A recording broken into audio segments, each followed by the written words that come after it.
अस्सलामुअलैकुम, मैं नबील अहमद और मैं रिपीट कर रहा हूँ, इम्प्रूव कर रहा हूँ कोर्स फार्माकोलॉजी लैब 6112। मेरे असाइनमेंट का जो टॉपिक है वो है brief introduction of in vitro diagnostic यानी आईवीडी एंटीबायोटिक डेवलपमेंट। इसमें हम देखेंगे कि इन विट्रो एंटीबायोटिक डेवलपमेंट किस तरह होती है। कंटेंट ऑफ स्टडी की अगर बात करें तो यहाँ पे हम पहले बैकग्राउंड देखेंगे कि डेवलपमेंट बैकग्राउंड क्या होता है। उसके बाद प्रिंसिपल ऑफ एंटीबायोटिक डेवलपमेंट देखेंगे और प्रोसेस ऑफ एंटीबायोटिक डेवलपमेंट देखेंगे और क्या क्या डिफ़िकल्टी आती है एंटीबायोटिक की डेवलपमेंट में। तो ये चार हमारे कंसर्न होंगे।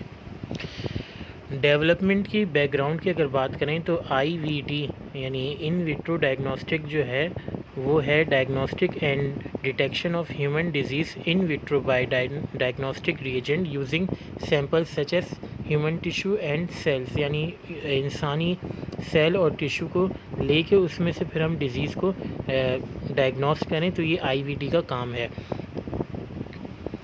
इसके जो ख़ास करैक्टरिस्टिक हैं एंटीजन एंटीबायोटिक रेजिस्टेंस के इंटरेक्शन। तो एंटीजन और एंटीबायोटिक जो इंटरेक्शन है इसके अंदर स्पेसिफिसिटी होनी चाहिए, यानी जो एंटीजन है उसी का ही बॉडी बनेगा।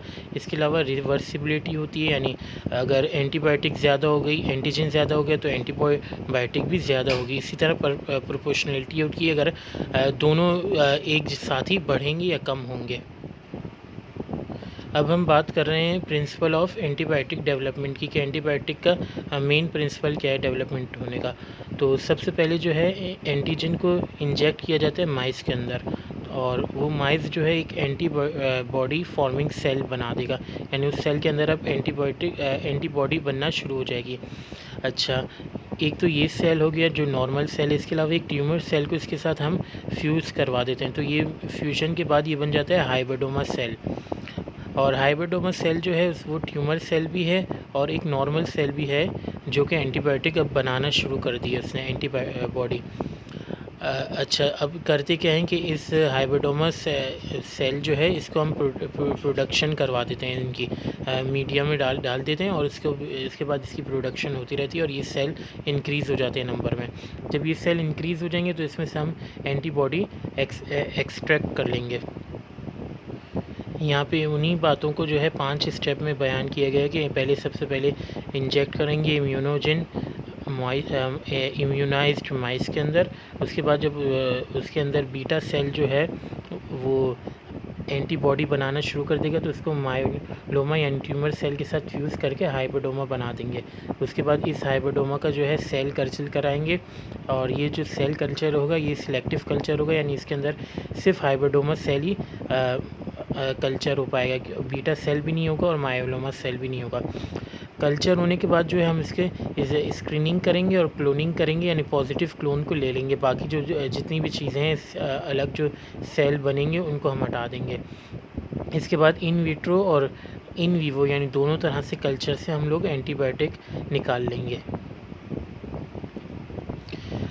यहाँ पे स्पेसिफिकली PDL1 यानी प्रोग्राम्ड सेल डेथ लाइगेंड 1 जो एंटीबॉडी है इसकी बात की गई है, और ये जो है एक एबनॉर्मल हाई एक्सप्रेशन फैक्टर है जो कि आमतौर पर ट्यूमर इन्वायरमेंट में परवान चढ़ता है। तो हमने किया क्या कि एक recombinant PDL1 extra cellular domain protein जो है माइस के अंदर जिसकी उम्र हो 6 to 8 वीक उसके अंदर इंजेक्ट कर दिया। जब इसको इंजेक्ट कर देंगे तो बी लिम्फोसाइट जो है वो एक्टिवेट हो जाएंगे और वो एंटीबॉडी बनाना शुरू कर देंगे। जिस तरह पहले बता चुका हूँ कि ये एंटीबॉडी बनाना शुरू हो गए तो हम करते हैं कि माइस के अंदर से स्प्लीन को निकाल देंगे हैं एंटीसेप्टिक कंडीशन में, और उसमें से बीटा सेल को निकाल लेंगे जो कि अभी एंटीबॉडी बनाना शुरू कर दिया है, और पॉलीइथाइलिन ग्लाइकोल के ज़रिए हम इसको मायोलोमा सेल के साथ फ्यूज़ करवा देंगे, तो ये बन जाएगा हाइब्रिडोमा सेल। और इस हाइब्रिडोमा सेल को अब हम सेल कल्चर के लिए डाल दें।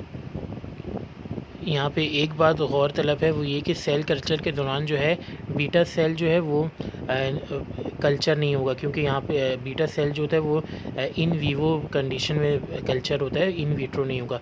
और मायोलोमा सेल है वो क्योंकि HAT जो है जिसको हम कहते हैं हाइपोजाइटीन ग्वानिन राइबोसोमल ट्रांसफरेज की कमी की वजह से, लेक ऑफ HTA की वजह से माइलोमा सेल भी इंक्रीज़ नहीं होंगे। तो हमारे पास सिर्फ सेल कल्चर जो होगा वो हाइब्रिडोमा सेल का होगा। इन हाइब्रिडोमा सेल को जो है वो स्क्रीन किया जाएगा और क्लोन किया जाएगा, तो ये एक मास प्रोडक्शन हो जाएगी इन हाइब्रिडोमा सेल की।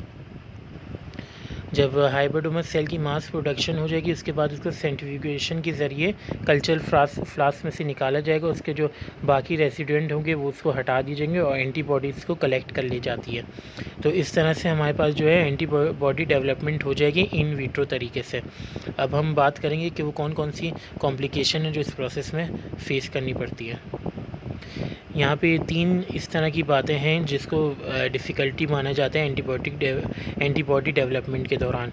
एक तो ये कि ये बहुत ज़्यादा कॉस्ट इफ़ेक्टिव होता है, यानी कॉस्ट ज़्यादा होती है इस प्रोसेस की, और लॉन्ग पीरियड ऑफ टाइम का ये पूरा सिस्टम होता है, प्रोसेस होता है। इसके अलावा इसके अंदर लेस पॉजिटिव क्लोन होते हैं, इजी टू लूज़, यानी जो पॉजिटिव क्लोन हमारे पास बनते हैं वो ज़ाया भी जल्दी हो जाते हैं। तो इसको बहुत डेडिकेट प्रोसेस है, इसको एहतियात से करना पड़ता है। और difficult to obtain high affinity antibody, जो हमारे पास रिक्वायर्ड एंटीबॉडी होती है वो हमारे पास बहुत मुश्किल से मिलती है। तो इसके ये 3 नुकसान है या ड्रॉबैक है या डिफ़िकल्टी आप कह सकते हैं कि एक तो प्रोसेस लंबा है, फिर कॉस्ट भी ज़्यादा लगती है, फिर जो डिज़ायर क्लोन है वो भी कम होते हैं और उसको हैंडल करना मुश्किल होता है, और फिर एफिनिटी जो हाई एफिनिटी एंटीबॉडी होती है उसको ऑब्टेन करना मुश्किल होता है। यहाँ तक हमने अपना असाइनमेंट कवर कर लिया है, जो कि टॉपिक था in vitro diagnostic antibody development, और यहाँ पे ख़त्म। जज़ाकल्लाहु खैर। अस्सलामु अलैकुम रहमतुल्लाह।